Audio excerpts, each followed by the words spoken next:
কুমিল্লায় হিন্দু নারীকে ধর্ষণের ঘটনায় এবার মোড় নিল অন্যদিকে।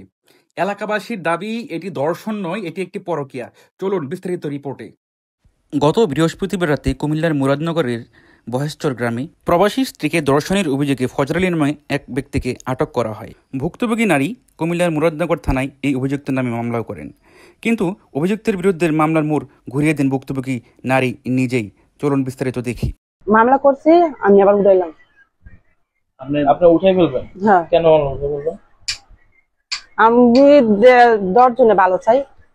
এটা তো আপনার 10 জন সে আপনার ক্ষতি করে গেছে, আপনি তার ভালো চান, মামলা কেন উঠবে? মামলা করার পর মামলা কেন উঠবে? আমি মামলাটা কি আপনার কোনো টাকা অফার করছে কিংবা হচ্ছে না না, আমারে কে কই চাপও দেয় না বা কে কো টাকার লোভে দেখায়নি।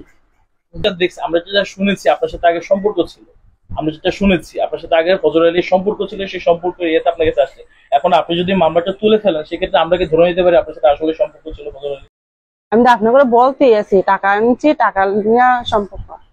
দীপালির পরকীয়া সম্পর্ক ছিল অনেক আগে থেকেই। দীপালির বিয়ে হয়ে গেছে, শ্বশুর বাড়িতে থাকতো, ওইখান থেকে দীপালি বাপের বাড়িতে আসছে, ফজর আলীকে ফোন করে নেওয়ার পরে তাদেরকে পরকীয়া সম্পর্ক ছিল। এতক্ষণ দেখছিলেন আমার প্রতিবেদনটি, কিন্তু সামাজিক যোগাযোগ মাধ্যমে এটির আওয়াজ তোলেন সবাই।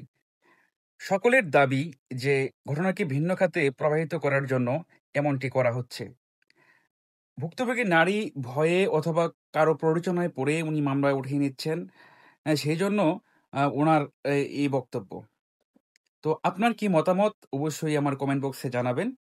আর যারা এতক্ষণ কষ্ট করে আমার ভিডিওটি দেখেছেন তারা আমার চ্যানেলটিকে সাবস্ক্রাইব করবেন, আর এরকম অনেক আপডেট পেতে আমার চ্যানেলের সাথেই থাকবেন। আসসালামু আলাইকুম।